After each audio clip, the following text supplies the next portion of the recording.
अंतरिक्ष वह विस्तार है जो पृथ्वी से परे और आकाशीय पिंडों के बीच मौजूद है।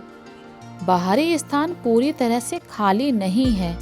यह एक कठोर निर्वात है जिसमें कणों का घनत्व होता है, मुख्य रूप से हाइड्रोजन और हीलियम का एक प्लाज्मा, साथ ही विद्युत चुंबकीय विकिरण, चुंबकीय क्षेत्र, न्यूट्रिनो, धूल और ब्रह्मांडीय किरणें।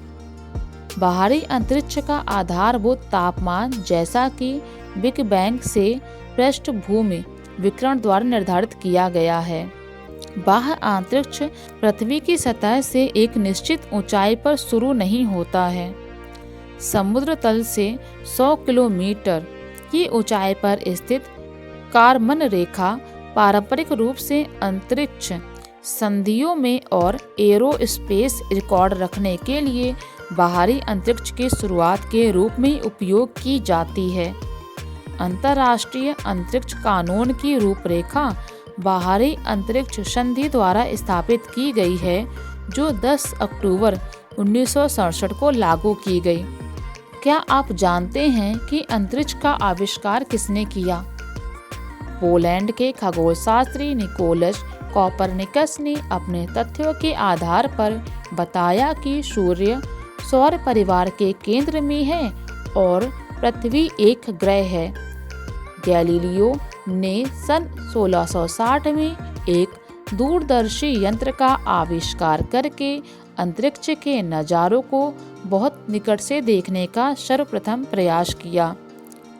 अंतरिक्ष से देखने पर पृथ्वी लाल रंग की प्रतीत होती है।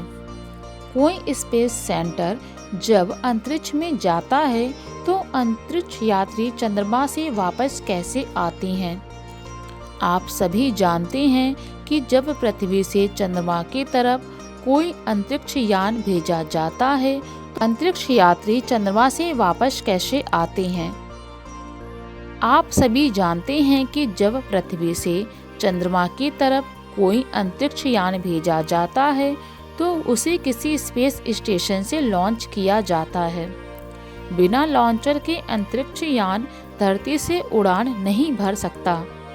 सवाल यह है कि चंद्रमा पर उतरने के बाद अंतरिक्ष यान धरती पर वापस कैसे आता है, क्योंकि चंद्रमा पर तो कोई स्पेस सेंटर अथवा स्पेस क्राफ्ट लॉन्चर होता ही नहीं।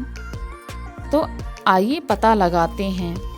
बॉलीवुड फिल्म मिशन मंगल की कृपा से बहुत सारे लोग यह जानते हैं कि अंतरिक्ष यान को पृथ्वी से किसी दूसरे ग्रह की तरफ कैसे रवाना किया जाता है।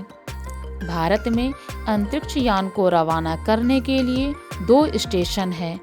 पहला केरल के तिरुवनंतपुरम में स्थित थुम्बा इक्वेटोरियम रॉकेट लॉन्च स्टेशन यानी TERLS और दूसरा Satish Dhawan space centre SDSC, जो आंध्र प्रदेश के दक्षिणी छोर पर समुद्र के किनारे श्रीहरिकोटा में स्थित है।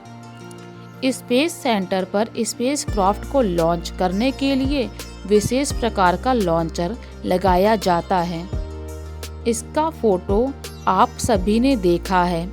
ये किसी बहुत बड़ी बंदूक या तोप की तरह काम करता है। अंतरिक्ष यान को इतनी तेजी से आसमान की तरफ भेजा जाता है कि वह सफलतापूर्वक पृथ्वी की कक्षा से बाहर निकलकर अंतरिक्ष में प्रवेश कर सके। इसके लिए अंतरिक्ष यान की स्पीड 11.2 किलोमीटर प्रति सेकंड से कम नहीं होनी चाहिए। अब अपने मूल प्रश्न पर आते हैं। पृथ्वी से चंद्रमा पर भेजने के लिए तो कई स्पेस सेंटर मौजूद है, परंतु चंद्रमा पर कोई स्पेस सेंटर नहीं है। फिर भी अंतरिक्ष यान बड़ी आसानी से पृथ्वी पर वापस आ जाता है। यह छत से जमीन पर कूदने जितना आसान नहीं है, लेकिन प्रकृति की नेचुरल टेक्नोलॉजी इसमें मदद करती है। सारा खेल पलायन वेग का है। पृथ्वी का पलायन वेग 11.2 किलोमीटर प्रति सेकंड है, जबकि चंद्रमा का पलायन वेग 2.38 किलोमीटर प्रति सेकंड है। भेजे गए अंतरिक्ष यान में मौजूद इंजन इतना शक्तिशाली होता है कि स्पेसक्राफ्ट को 2.38 किलोमीटर प्रति सेकंड की स्पीड आसानी से दे पाता है और अंतरिक्ष यान आसानी से वापस आ जाता है। आपको ये जानकारी पसंद आए तो प्लीज़ वीडियो को लाइक एंड सब्सक्राइब जरूर कर दें।